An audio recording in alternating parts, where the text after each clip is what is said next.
नहीं, अगर आप डिक्शनरी उठा के देख लो भाई डिक्शनरी तो आपको भी उठा के देखनी पड़ेगी। और ये सूची, ये जो जानकारी आप मुझसे ले रहे हैं, जो मुझसे कह रहे हैं,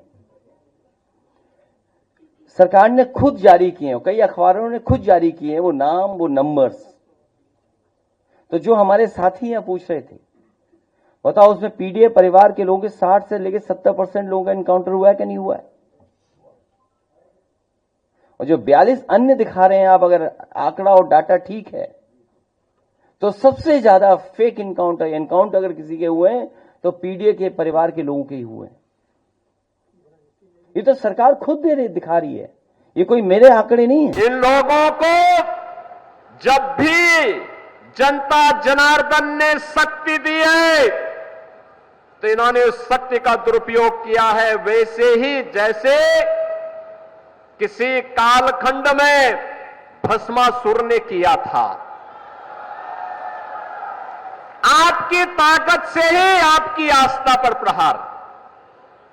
अगर केंद्र में कांग्रेस की सरकार हिंदुओं को दबाने के लिए सांप्रदायिक विरोधी कानून लाने का काम कर रही थी, देश में राम सेतु को तोड़ने का कार्य कर रही थी, अयोध्या में राम मंदिर के मार्ग में बाधक बन रही थी, देश के अंदर कश्मीर में उग्रवाद को पनपा रही थी, देश की सुरक्षा में सेल लगाने का काम कर रही थी, तो समाजवादी पार्टी भी तो उसी के नक्शे कदम पर चल रही थी, उसी नक्शे कदम पे चल रही थी।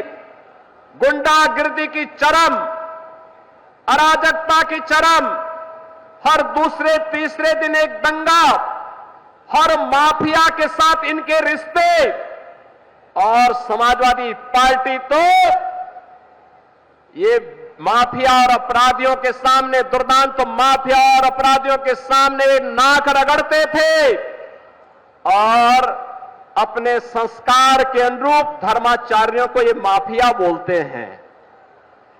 इनकी प्रवृत्ति तो देखो, औरंगजेब की आत्मा सचमुच इनके अंदर घुस चुकी है।